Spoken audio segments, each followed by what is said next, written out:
With award season now underway and the recent release of Gladiator 2, it's interesting thinking back to when Ridley Scott's first foray into ancient Rome won the Oscar for Best Picture. That movie is still widely liked for its action sequences, massive scope, and the central performances from Russell Crowe and Joaquin Phoenix. Back in 2000, it was also a big crowd pleaser and a box office hit. And yet its road to winning the top Oscar was not an easy one, and there are several major categories where it was not considered the frontrunner. Now, when the nominations were originally announced, Gladiator was seen as the likely winner. It picked up 12 nominations, the most for any film that year, and that usually meant it was the favorite.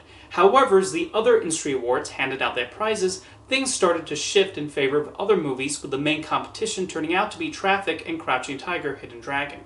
In Best Director, Ang Lee emerged as the favorite, especially after he won the Directors Guild Award, which most of the time throughout its history has correlated with the directing Oscar. In fact, at that point, only 4 times had the DJ Award and Oscar not gone to the same person. And in 2 of those cases, it was because Steven Spielberg and Ron Howard did not receive Oscar nominations for The Color Purple and Apollo 13. Ang Lee would also win the BAFTA Award for directing, even though Gladiator did win Best Film. Crouching Tiger, whose growing popularity with audiences was seen as a major achievement in action choreography, and many felt Lee had deserved a nomination for directing the Best Picture nominee Sense and Sensibility, so he had a lot of factors in his favor. Curiously, Ridley Scott was not even seen as the possible runner-up. Steven Soderbergh was also considered a strong possibility. He just had to overcome not splitting the vote on his double nominations for Erin Brockovich and Traffic.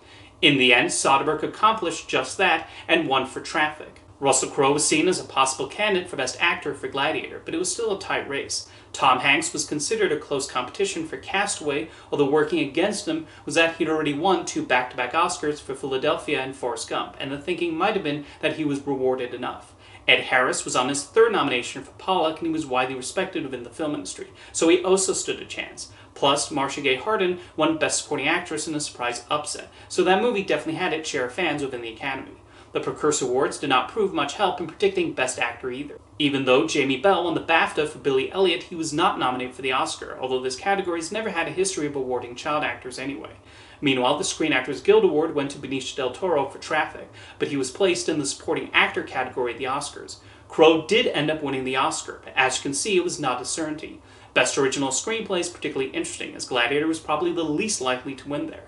The film is considered more of an action picture, and those don't tend to win in the writing categories, which favor more dialogue-driven movies. Almost Famous won the BAFTA, while You Can Count on Me took home the Writers Guild Award. The legal drama Erin Brockovich and the heartwarming Billy Elliot also the kinds of films that traditionally win for their screenplays. In the end, Cameron Crowe won for his Almost Famous screenplay. Watching the ceremony live, it probably looked likely to most viewers that Traffic would win Best Picture. In addition to Best Director, it also won for Best Supporting Actor, Adapted Screenplay, and Film Editing, all considered essential categories, and the sort of combo a Best Picture winner might also take home. Meanwhile, Crouching Tiger, Hidden Dragon beat Gladiator in Best Original Score, Best Art Direction, and Best Cinematography. In addition to Best Actor, Gladiator had managed to win Best Costume Design, Best Sound, and Best Visual Effects, 3 categories that were not too much of a surprise. And yet, when the final envelope was opened, Gladiator proved victorious. What happened? How could Gladiator lose Director, Screenplay, Editing, and other crafts awards and still take home Best Picture? I think there are a number of reasons. First of all, in addition to winning the BAFTA for Best Film, it also won the Producers Guild Award, so the industry support was definitely there. Curiously, Traffic was not nominated for either of those prizes, with Billy Elliot and Almost Famous taking the place of that film and fellow Oscar nominee Chocolat. So Traffic was maybe a film that was widely respected, but maybe not necessarily loved. As for Crouching Tiger, it had the language barrier to overcome. After all, it would take 19 more years for non-English language film to win Best Picture, and I do credit Parasite winning partly on the Academy membership growing younger and more global since then. Like I said at the beginning of the video, Gladiator was a massive crowd pleaser. In addition to doing extremely well at the box office, it was a big seller on DVD. The format was still in its early years, so that says a lot about how popular the movie was with cinephiles excited to jump from VHS to DVD. The film also appealed to a wide age bracket. Younger voters probably appreciated the film for its spectacle, action, and Russell Crowe's performance, while older voters saw it as a throwback to the kinds of sword and sandals epics Hollywood was once known for producing, like Ben-Hur and Spartacus. If you look at the preceding 10 years of Best Picture winners, you will also notice Academy voters seem to have a preference for historical films.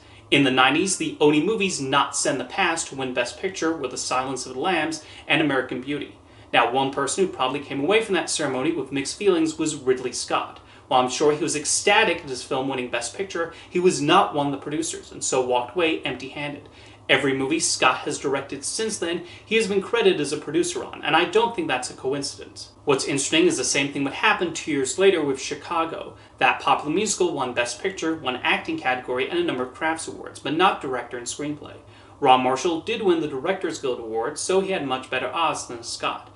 However, Martin Scorsese was seen as a possible sentimental favorite, even though Gangs of New York was a film that was appreciated more than outright loved. Roman Polanski was also considered a potential sentimental choice for The Pianist. And yes, I know it sounds strange to refer to anything related to Roman Polanski as sentimental. However, his crimes did not seem to be too much on voters' minds for some reason, although one producer supposedly started a whisper campaign to bring it up again. That producer? Harvey Weinstein. So real pot calling the kettle black there. Despite that, Polanski still won the Oscar. As for Best Adapted Screenplay, musicals don't have a good history of winning there, even previous Best Picture winning musicals like Oliver, My Fair Lady, and West Side Story. The thinking is probably that the strength of those films is in the songs rather than the screenplay. Instead, The Pianist won this category too. With Adrien Brody additionally winning Best Actor, that film's likely very popular with Oscar voters and the second most probable Best Picture winner. The movie did win Best Film and Director at the BAFTAs, and I imagine a lot of the European membership supported it. But much like Gladiator, Chicago was a big crowd pleaser and box office hit, and along with Moulin Rouge, showed the live-action movie musical could still be a viable genre. I find in general that a lot of Oscar victories make sense within the context of the ceremony and the time they were made. All it takes is looking at what was appealing to the film industry at the time to get a sense of why a movie took home the most coveted award in Hollywood. But it's also interesting in cases like Gladiator and Chicago when stats are broken and the Best Picture does not win all the categories it's expected to. See you next time.